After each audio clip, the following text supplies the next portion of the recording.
Let me start us off this way. At a time when we outsource so much, the ebb and flow of available capacity has never been more consequential. History shows us macroeconomic conditions can also influence and alter outsourcing behaviors. COVID aside, the cell and gene therapy industry was not around the last time the economy went through a sustained downturn in 2008 and 9. Today, we're still experiencing the effects of the COVID shutdowns, but now have a slowing economy with high inflation, rising costs of materials and services, worker shortages and rising wages, interest rates skyrocketing, and investors and C-suites cautious. So what's the state of cell and gene capacity today? How will this environment affect you if it continues? In an economic downturn, along with challenges, are there opportunities that might arise? I'm going to go right to our speakers to get started. And Joe, allow me to pick on you. What do you think you'd like to start us off with as opening thoughts? Yeah, thanks, Louis. Great to be here. And thanks to all those who've called in. So, maybe to start off, maybe starting with the environment that we're in, right? And so a year ago, I was here at OP Live, and we were discussing buy versus build, right? And, as part of that, some key drivers behind that discussion was, companies were flush with cash. It was a strong investment environment.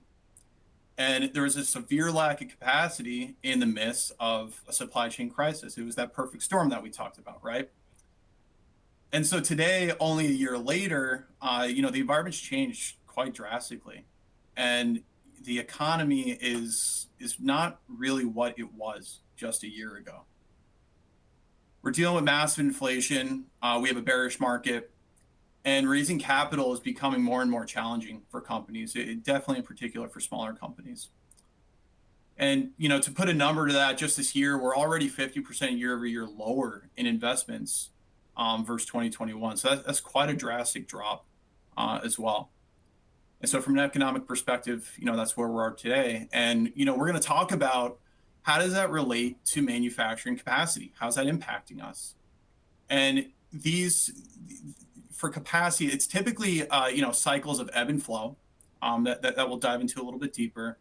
But at a high level, what I think you're going to see is really capacity becoming more available for at least a few reasons.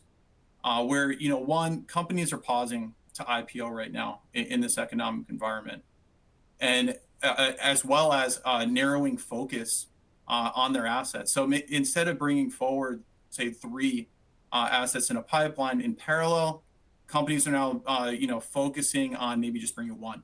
And so that's those less assets moving through into manufacturing activities all at once. 2, companies who were flush with cash decided to build those facilities may have underestimated what that overhead might cost them, or they've had strategic changes within the organization. And so as a result of that, CDMOs have come in and scooped up ready to go facilities and capacity. It's already happened with a couple companies out there. And then 3, in the meantime, CDMOs over the past few years have seen the demand, right? And they've been aggressively building out their capacity over the past couple of years. And now what you're seeing is a lot of that capacity and capabilities coming online if they haven't already. And then maybe finally, as part of the reasons here for why capacity can be increasing, from a supply chain perspective and going through the supply chain crisis, it's still prevalent today. But I think what you're seeing is, much better practices in sourcing of materials. And what I mean by that is, companies no longer are willing to accept the risk of sole sourcing, especially after what we went through with the COVID pandemic. And so dual sourcing is a more common practice now.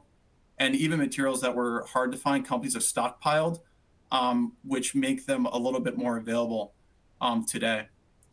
And, maybe in closing, just for this, opening statement, I think, one other thing that we will be diving into is how deal making, is changing with CDMOs now that capacity is becoming available. And even on that front, I think what you're going to be seeing is large capacity reservation down payments, potentially easing up a little bit.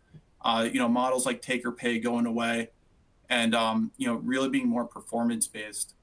And so that's a lot to dive into. I think at this point I'll pause and hand it back over to Lewis.